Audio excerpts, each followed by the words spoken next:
Well, I think it's really important that we have the opportunity to make these documentaries. It's very difficult to get documentaries like this made and to be given the time and the context and the resources to be able to put something together like this. And so I'm incredibly appreciative of that. And then seeing how many people had turned up today to watch it showed that there is an appetite for this kind of journalism, for this sort of information, and that it remains important. And so, yeah, I was really overwhelmed by how many people had come, engaged with it, the discussion that had taken place afterwards, and yeah, hopefully we get to make more of those.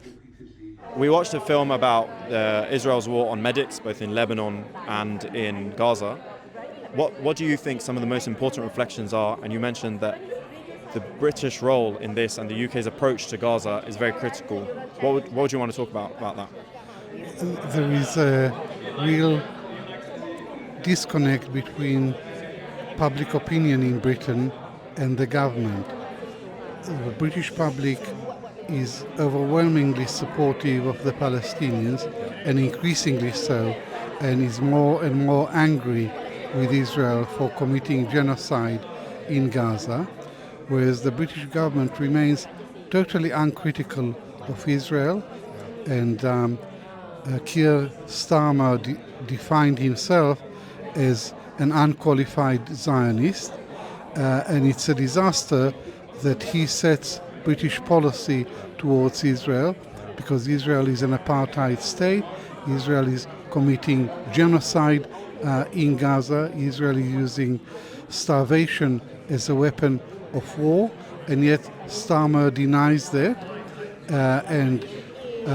What I would like to see is a change in British policy, and I would like to see a total ban on British arms supplies to Israel. And I would like the British government to have a more sensible policy. At the moment, it supports a two-state solution, but it only recognizes one state, Israel, and it refuses to recognize Palestine. So it could have a more coherent foreign policy if it recognized Palestine and started pressing Israel to stop the war crimes and to move forward towards a political settlement with the Palestinians. Dania, thank you for hosting the event. Could you briefly introduce yourself and tell us how you think the event went? I'm Dania Abul Haj. I'm lawyer at the International Center of Justice for Palestinians. I think this event went very well. Audience, there was a lot of people, great attendance. I think there was a lot of interaction after the event that took place, with people asking questions, but not just questions about knowledge, but questions about next steps to take and what is there to be done more than they've already done. How do you feel about the collaboration between the International Center for Justice for Palestinians, ICJP, and Middle East Eye? I think this is a very important collaboration. ICJP is a legal organization, and while what we do is very important, and advocacy on a legal side and doing our public comms and all of it is very important, but this collaboration with an investigative journalistic outlet is very important because it helps amplify the voices of the people on the ground, and it helps amplify the voices of paramedics and medical staff and emergency workers, and sheds the light on the disaster that is happening and the genocide that Israel is committing. So while I think that, I think both streamlines of work complement each other. So while we're doing the legal work, we're looking at the documentation of all the legal submissions, it's also important to speak to the public in a language that they understand, in a language that will actually help them interact with the case and, get them to know about both organizations and what they do. How I felt watching it on the screen, like I've watched that documentary maybe, I don't even know how many times I've watched it, but seeing it in this environment with people around you who are engaged with it, and seeing it, on a big screen like that, definitely there were moments, that took me back to when we were there on the ground, like when there was an attack near the hospital that we were at, and then going with the emergency workers to that location. And also just the people that opened up to us and shared their stories. I mean, one of the biggest privileges of doing this job is that people let us into their lives, and we get to speak to so many people who have been through so much. And the fact that they talk to us and trust us with their story, that is, an incredible privilege. And so seeing them and remembering them, that was very emotional. Okay, and as a professor of history, What do you think the future will look like for the states that supported Israel throughout this genocide? These Western leaders who have backed Israel to the hilt, not just with diplomatic protection at the UN, but with arms and arms supplies and intelligence cooperation, they are supporting a war criminal, and the ICC has issued arrest warrants for Netanyahu. So they are supporting a criminal state, and therefore they are bound to go down on the wrong side of history. What will that look like in the future, accountability-wise?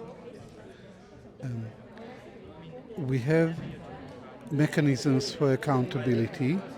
The ICC, the International Criminal Court, and the International Court of Justice, and both have pronounced against Israel, and the ICJ has confirmed that Israel is that there is a strong case, that is a plausible case that Israel is committing genocide, and it asks Israel to desist.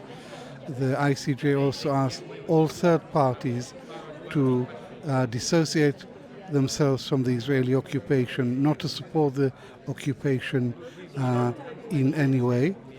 The problem is that major powers like Britain and America, who have a veto on the Security Council, they foil any attempt at international accountability.